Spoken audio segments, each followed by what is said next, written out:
علیکم ورحمۃ اللہ وبرکاتہ۔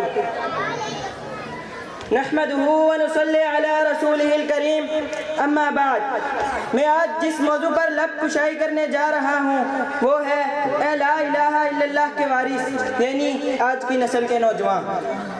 کبھی اے نوجوان مسلم تدبر بھی کیا تو نے، کبھی اے نوجوان مسلم تدبر بھی کیا تو نے، وہ کیا گردوں تھا تو جس کا ہے ایک ٹوٹا ہوا تارا۔ تجھے اس قوم نے پالا ہے آغوش محبت میں، تجھے اس قوم نے پالا ہے آغوش محبت میں، کچل ڈالا تھا جس نے پاؤں میں تاج سر دارا۔ آج جب میں اقبال رحمت اللہ علیہ کے اس نوجوان کو تلاش کر رہا ہوں جو محمد بن قاسم، طارق بن زیاد اور صلاح الدین ایوبی کا صحیح جانشین ہو، جو مرتضیٰ، زوج صدیق، سخاوت عثمان اور عدل فاروق کا حامی ہو، تو مجھے اس کی حقیقت کا سایہ تک نہیں ملتا۔ اے لا الہ کے وارث باقی نہیں ہے تجھ میں، اے لا الہ کے وارث باقی نہیں ہے تجھ میں، گفتار دلبرانہ، کردار قاہرانہ۔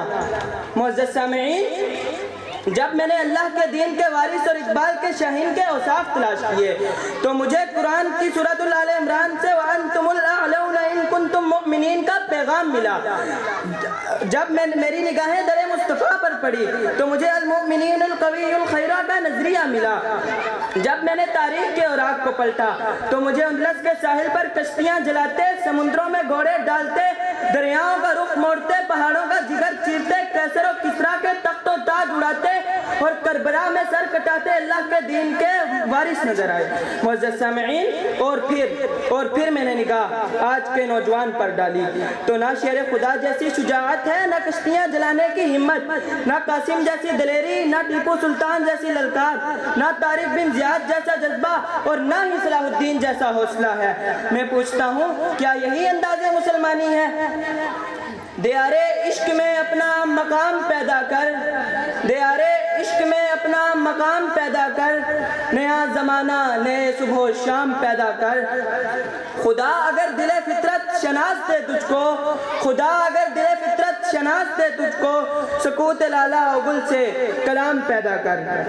میں آج کے پروگرام کے توسط سے اپنے عہد کے نوجوانوں سے صرف اتنا کہوں گا کہ اگر موٹر سائیکل کا سلنسر نکالنے سے، نشائیوں کی طرح موبائل پر پڑے رہنے سے، ٹک ٹاک جیسی لغو اور فضول ایپس پر وقت برباد کرنے سے، ویلنگ کرنے سے، رات بھر پب جی کھیلنے سے ہم اللہ کے دین کے وارث، قائد کے پاکستان کے امیر اور اقبال کے شاہین بن سکتے ہیں، تو آئیے سب مل کر تباہی کے اس نگے ناچ کو جاری رکھتے ہیں۔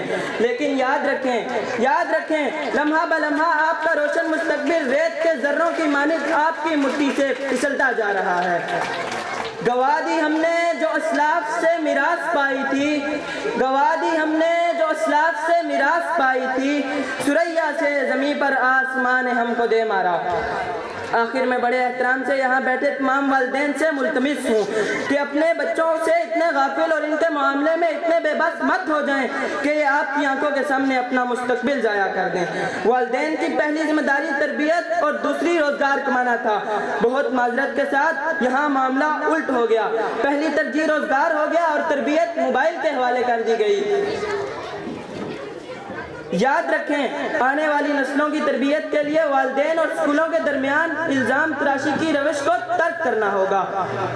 گھر میں والدین بچے سے بات کریں تو دونوں ایک ہو جائیں، اساتذہ اور والدین بچے کے مسائل پر بات کریں تو ایک اور متحد ہو جائیں۔ یہ ماہرین نفسیات کی تجویز بھی ہے۔ آخر میں درخواست ہے میرے الفاظ کو روایاتی تقریر مت سمجھیے گا، یہ الفاظ امرت بن جائیں گے اگر ان پر عمل درآمد ہو تو۔ بہت شکریہ۔